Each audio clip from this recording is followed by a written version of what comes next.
Going to replace the cylinder head on R53. That's a Cooper supercharged 2002 right here. I'm going to be using some web resources. You just search R53 cylinder head removal and you're going to come up with 3 good pages with this. I'm going to zoom in on here.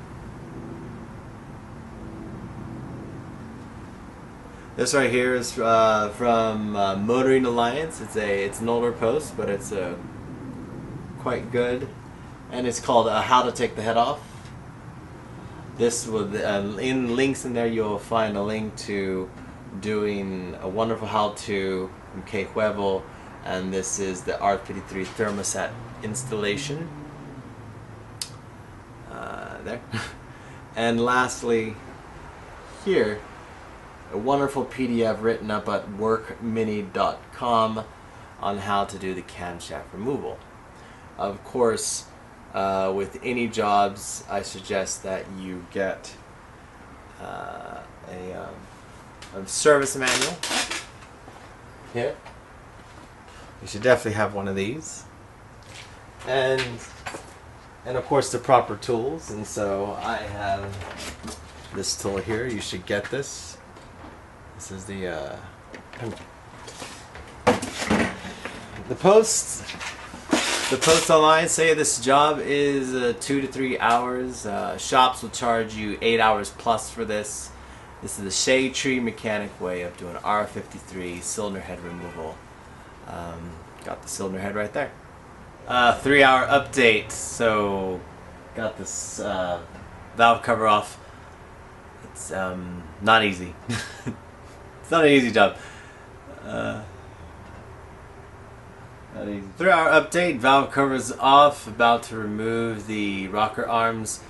I suggest removing the oil filter housing because this will make removing the camshaft tensioner bolt much easier, and also removing as many coolant hoses as possible. Get coolant.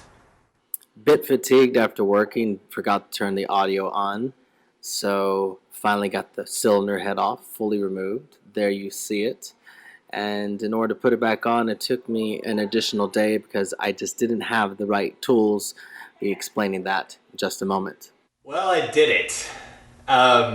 It took a lot longer than I expected, but I did it. This is the remains of what I had in my car, and of course my car is outside. Took it for a test drive. Great.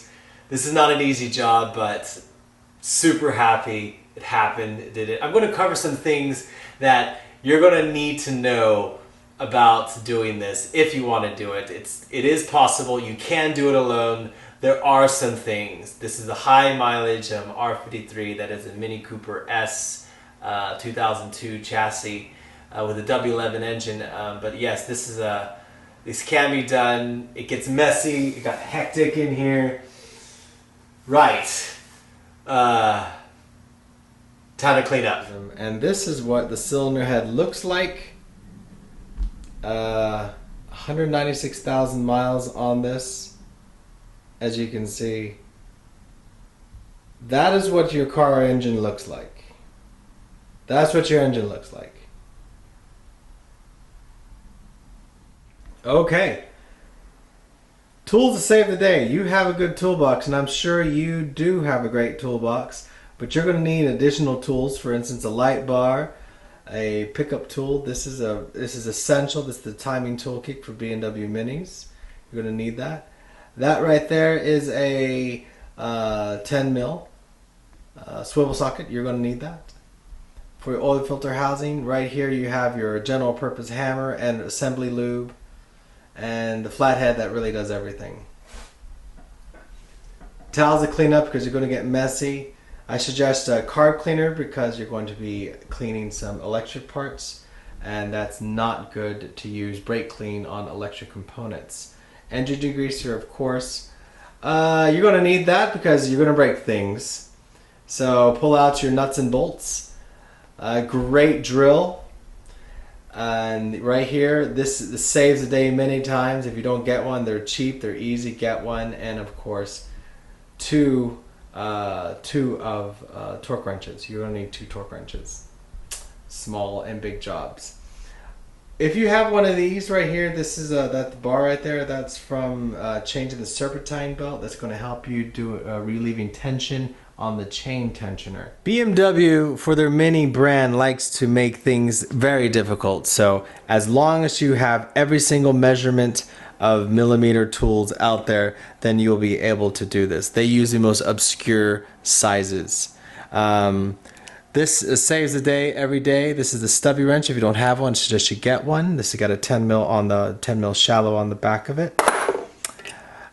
Swivel. This is the swivel right here, and this is again essentially going to use it a lot because you know, our cars are difficult to work on. Half-inch drive. The half-inch drive is for the drain plug, because American-made Mini Coopers have Brazilian engines from Chrysler, and so the half-inch drive is the right size for your drain plug. TORX, and all sizes of TORX is a T30, but you're going to use T25 and T everything else. Of course, deep sockets. You're going to need a lot of these deep sockets. Again, this deep socket 10 right here. You're going to use a lot of deep sockets. Here's a deep socket 8. This is essential. You'll need to have one of these. And of course, an extension and a 1/4-inch drive. Wobble extensions. I read online that in order to do torque on some of these tight spaces, you're going to need a wobble extension. This is actually attached to a spark plug, specific spark plug ratchet. Ahead here, it's got a special rubber insert to hold the spark plug, so you'll need that of course as well. And not only this right here is the one tool that makes it happen. This is a 19mm swivel shallow. You're going to need this in order to take off the chain tensioner plug that keeps the chain tensioner in there. The job is impossible to finish without this, and so get this, and only this type. It must be shallow. There's no other way in order to get it out. It's extremely tight in there, and so I suggest you get this and you'll save your day. And of course, as you see here, a magnetic pan, because you're going to be using a lot of that. To have 196,000 miles on your cylinder head. Gross. Open up your engine, you'll see it too. But there it is. It's an R53 cylinder head removal. Of course, you'll need all the gaskets associated with it. And so this wasn't, it's not necessary. They don't fail, but for preventative maintenance and of course to get full compression later on, if you get high mileage on your chassis, you definitely want to do this. All in all, the job will take you at least a couple days. If you are a rookie like me, if you don't have air tools and you've never done this before, it took me 36 hours about to do this job, but there it is. And with all the tools going back and forth, things breaking, things will break, expect them to break. But it's a good thing to do, and here you go. One last thing. This right here is a 13mm gear wrench. As you can see gear on this side. This is an attachment that you stick into it. There you go. And this right here goes, and so it's super shallow, lots of clearance, and you're going to need one of these 10mm hex replacement tools. Great stuff.